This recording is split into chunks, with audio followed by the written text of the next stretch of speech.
4 hours into the Irish Sea, the air inside the Royal Navy's Combat Information Center was calm until an urgent report cut through the silence. The target, Yantar, had disappeared from the AIS tracking grid. The ship had entered a crowded stretch of water packed with fishing boats and cargo traffic, then switched off its AIS signal and blended into the clutter of reflections and overlapping contacts. British officers worked through the radar noise trying to isolate it, but nothing stood out. Then came the realization Yantar had quietly separated from the traffic and was lingering at a critical choke point, right where two major fiber optic cables linking Europe and the United States crossed paths. In a single move, NATO had been drawn into a perfect gray zone dilemma. If warning shots were fired, Moscow could instantly present the scene as an attack on an innocent research vessel supposedly dealing with technical problems. But if commanders spent even a few more minutes arguing over rules of engagement, the submersible beneath Yantar could be deployed in silence, giving Russia a chance to inspect some of the West's most sensitive communications routes. The British fleet was constrained by the same international law it existed to defend, and just as the tension peaked, a new signal appeared on Link 16. A U.S. Navy P-8 Poseidon was racing toward the area with a response so unconventional that no standard military manual would describe it this way. To understand why the British officers were under such pressure, you first have to understand the importance of the location. The point Yantar was approaching was effectively part of the nervous system of the Western economy. On the seabed lay bundles of fiber optic cables carrying roughly 97% of global data, work communications, financial transfers, and even the video being watched at that moment. Moscow describes ships like Yantar as oceanographic research vessels. It sounds harmless enough, but in NATO circles, that label carries a very different meaning. Yantar belongs to GUGI, Russia's main directorate of deep-sea research, a unit widely associated with covert undersea missions. The vessel is equipped with multi-frequency sonar, seismic survey systems, and, most importantly, the AS-37 Rus submersible, capable of diving to around 6,000 meters, deeper than most NATO submarines can operate. Its manipulator arms are not there for marine biology displays. They are designed for complex work on the ocean floor, including direct contact with subsea infrastructure. What made the moment even harder to dismiss was the timing. Yantar's voyage came soon after a string of cable incidents in the Baltic Sea. No formal culprit had been named and no direct proof had been presented publicly, but the pattern kept reappearing. The same class of vessel, the same operating style, and the same silence from Moscow. In military thinking, when the same type of event happens more than once in different places, using similar tools, it stops looking random. Picture it this way. If someone in a mask is standing behind your house late at night holding a crowbar, are they studying architecture or are they there for another reason? That was the kind of question facing the officers watching Yantar. At that moment, the Russian ship was performing precise station keeping, barely moving, adjusting only slightly with the current so it would not appear abnormally anchored. On paper, it was simply drifting. But to experienced sailors, it was the ideal position for placing or deploying something to the seabed without disturbing the surface picture. Inside HMS Iron Duke, every eye was fixed on the displays. Radar remained off. Active sonar was out of the question. Any obvious electronic or acoustic emission could alert the Russians and erase the advantage of surprise.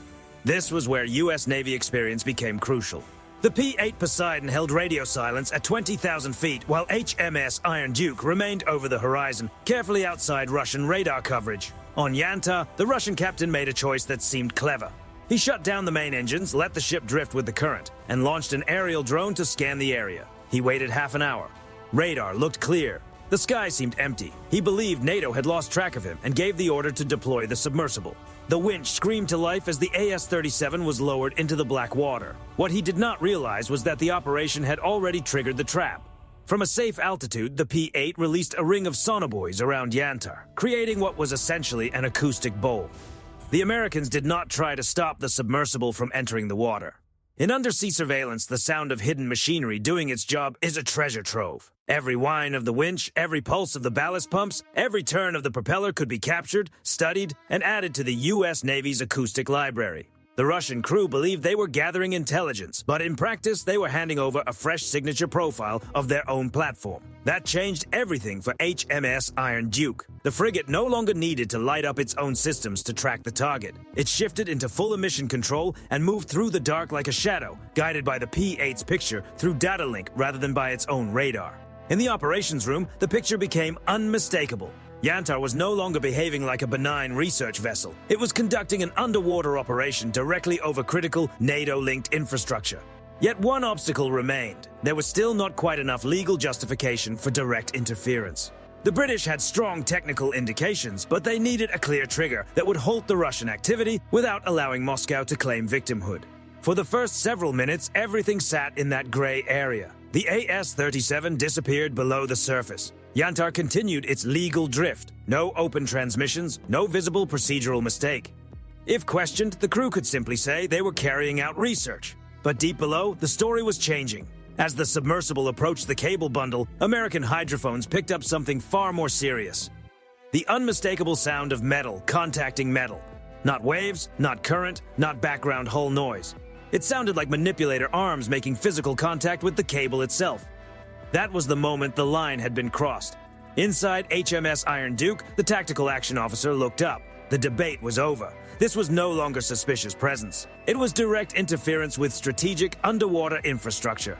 A short update appeared across the shared tactical display. Hostile underwater activity confirmed. That was when the Americans made themselves visible. The P-8 began to descend, not in an attack profile, but low enough to be clearly seen. Low enough to send a message without saying a word. We know what you are doing. On Yantar's deck, the Russian captain understood the signal, but instead of backing off, he tried one more gray zone move. He ordered the use of laser dazzlers, powerful green beams aimed at the P-8 cockpit and the optical systems of HMS Iron Duke. It was a classic harassment tactic meant to unsettle rather than openly escalate. The message was simple. Leave now or whatever happens next will be your problem. He expected NATO to step away rather than risk a dangerous incident. Instead, the P-8 crew held their course. Wearing protective laser gear, the pilot pushed forward and executed an aggressive low pass, sometimes described as a barber's cut. The aircraft dropped to roughly 200 feet and roared over Yantar at about 400 knots. The force of the pass hammered the Russian ship with intense aerodynamic pressure. At nearly the same moment, HMS Iron Duke came out of silent posture, surged ahead at high speed, and cut sharply across Yantar's bow at close distance. The frigate's wake rolled outward like a manufactured wall of water and slammed into the Russian vessel from the side. The combined effect was immediate. The 6,000-ton ship pitched violently, heeling hard as though caught in sudden storm conditions. The laser operators could no longer hold steady. More importantly, the equipment supporting the AS-37 below began to shake and hammer against the hull. Trying to continue precision undersea work in that moment would have been like threading a needle while riding a mechanical bull. Hydrodynamics did the rest. Without firing a single round, NATO had turned the sea itself into the enforcement mechanism. Russian technical operations became impossible to continue. The covert mission unraveled into disorder. The captain had no real option left except to order the immediate recovery of the submersible before the cable, gear, or vehicle itself was damaged beyond retrieval. On the P-8's displays, the scene looked like what sailors sometimes call the walk of shame. The Russian crew hauled the AS-37 back aboard under the glare of foreign observation, exposed and clearly rattled. Searchlights from the aircraft and the British ship illuminated the deck while the operation fell apart in plain view. No shots were fired, but the outcome was unmistakable. And yet the most serious possibility had still been avoided. Had the Russian commander actually ordered the manipulator to sever the fiber optic cable, the situation could have changed in seconds. The floor of the North Atlantic is not an unmonitored wilderness. It is layered with surveillance systems, and it is highly plausible that a U.S. Virginia-class attack submarine could have been operating silently nearby, waiting beneath the thermal layer, undetected and fully prepared. If Yantar had moved from suspicious behavior to confirmed cable damage, it could have shifted instantly from ambiguous research ship to legitimate military target. In that kind of scenario, the consequences would have been swift and final. The real lesson from that long night is not about who had the bigger platform. It is about the failure of old-school muscle thinking in a world dominated by information. Russia arrived with classic tools of intimidation: large ships, stealthy posture, deliberate ambiguity, and the hope that uncertainty would be enough. The U.S. and its allies responded with multi-domain awareness. They did not rely only on eyesight. They used the electromagnetic spectrum, acoustic intelligence, network data, and careful timing.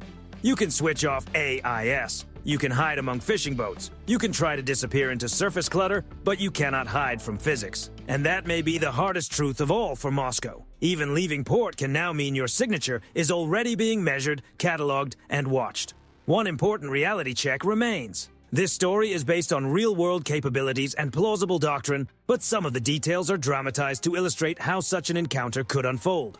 Yantar is real. Its mission set is real. the wider concern over undersea infrastructure is real. But specific actions in this version, including the exact maneuvering and escalation sequence, are best understood as a scenario built from known military logic rather than a confirmed public event. After a display like that, the big question is whether Russia would risk returning to these waters for another operation of this kind, or whether the next move would involve even more capable assets operating with less deniability.